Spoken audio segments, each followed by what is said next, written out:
Hey there, this is Joy and today I'm joining the Altenew educators in the Colourful Carnations video hop. You can see the description as well as refer to my blog for the complete list of supplies. Let's start by making the background. I placed the second layer of the flower stencil from the Builder Garden Grand Carnation set on an A2 Nina Sola White 110 pounds cardstock. Then I used Citrus Burst dye ink along with a mini ink blending brush to ink it. I inked the edges of the flower darker than the center. I inked the next flower using orange cream dye ink followed by Heartbeat, Minty Mint, Tide Blue, Ultramarine and Hydrangea dye inks. To ink the center portion of the flower, I swiped the blending brush to avoid moving the delicate pieces. I repeated this step with the other 6 colors to make it a background filled with different colored carnations. I did not clean the stencil when ink blending from yellow to red and blue to purple as it wouldn't impact the final color, but I cleaned the stencil after the green and red colors.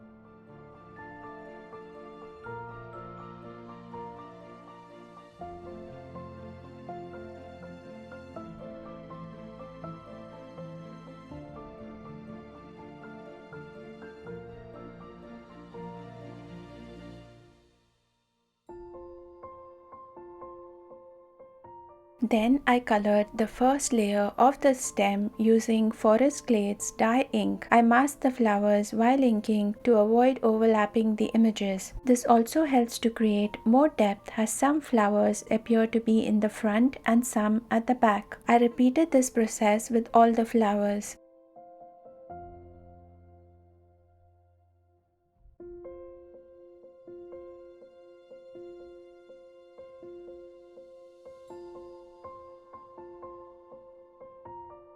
I inked the second and the third layer using just green dye ink, masking the images below whenever necessary.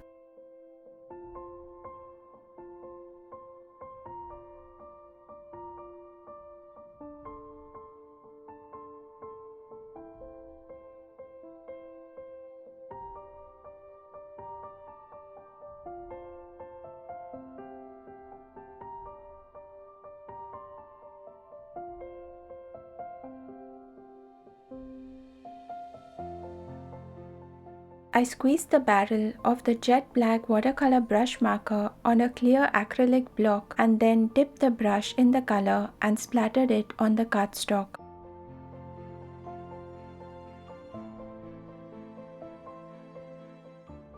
Next, I put a dot of titanium white watercolor on the acrylic block, sprayed some water on it and splattered it on the card panel. I die cut the flower and leaves from Nina Sola White 80 pounds cardstock using the coordinating die set. Then I placed the stamp on the die, ensure that it was locked in place, and then placed them on the negative die cut piece on my stamp wheel. Next, I used the cover of the stamp wheel to pick up the stamp set, removed the die and placed the positive die cut piece. I then applied permanent black ink on the stamp set and stamped the image. This technique helps me to get an even edge around the stamped image. I repeated this process with the leaves. Clean the stamp set, I sprayed water on it and wiped it using a microfiber cloth. Then I used the artist alcohol markers to color the flower and the leaves. I started by marking the shadow areas with the Minty Mint marker and then used hunter green marker over the colored portion.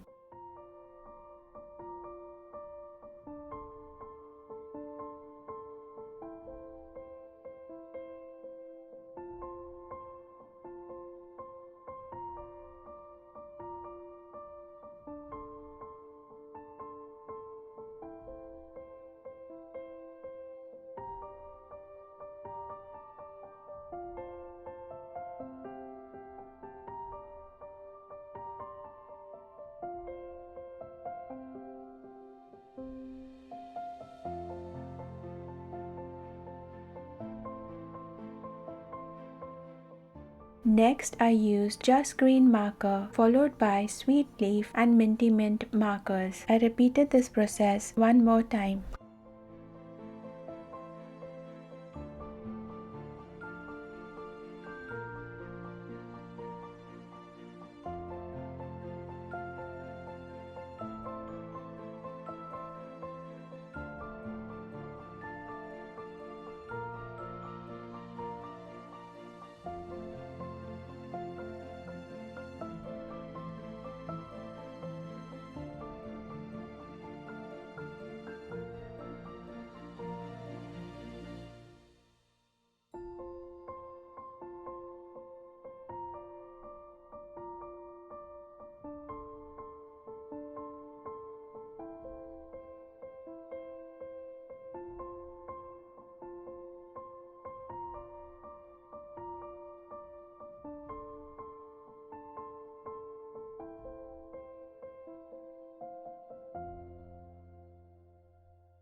To color the petals, I used 6 different colors of alcohol markers. I have listed all the colors on the screen as well as in the description below.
I also used the tip-to-tip technique to blend some of the colors on the cardstock. For this technique, you place the tip of the lighter marker on the darker one and then apply the color to the cardstock and blend it out. This technique is quite helpful, especially if you have difficulty blending the colors. If you would like to see more alcohol marker coloring tips and tricks, please subscribe to my channel and hit the notification bell to be notified whenever I post a new video.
Next, I die cut the sentiment from Nina Solar White 110 pounds cardstock using the coordinating die from the Build a Garden Daisy Crown stamp set and followed the same process to stamp it as the flower and leaves. I like using this die from the Mix and Match Frames die set to die cut the sentiment strips. Once I die cut the panel, I placed it on the stamp wheel and placed the die on it and then placed the stamp set on the die. I picked up the stamp using the cover, removed the die and stamped the sentiment using obsidian pigment ink. Next, I die cut the frame from jet black cardstock using the diamond frame cover die. I stuck it on the carnations background and then stuck the card panel on an A2 card base. Next, I stuck another layer of white die cut pieces behind all the die cut pieces including the sentiment strip. Then I die cut them from black cardstock as well and offset them a little when sticking them to create a shadow effect.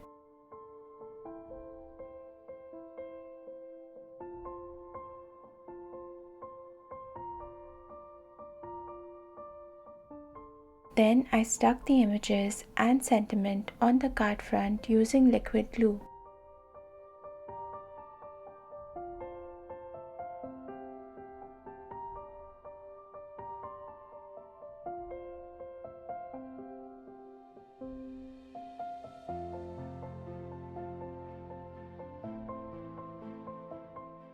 I hope this video inspires you to create, and if it does, please tag me. I would love to see your cards. Thank you so much for joining me today. I look forward to seeing you next week. Until then, live creatively and spread the joy of handmade art.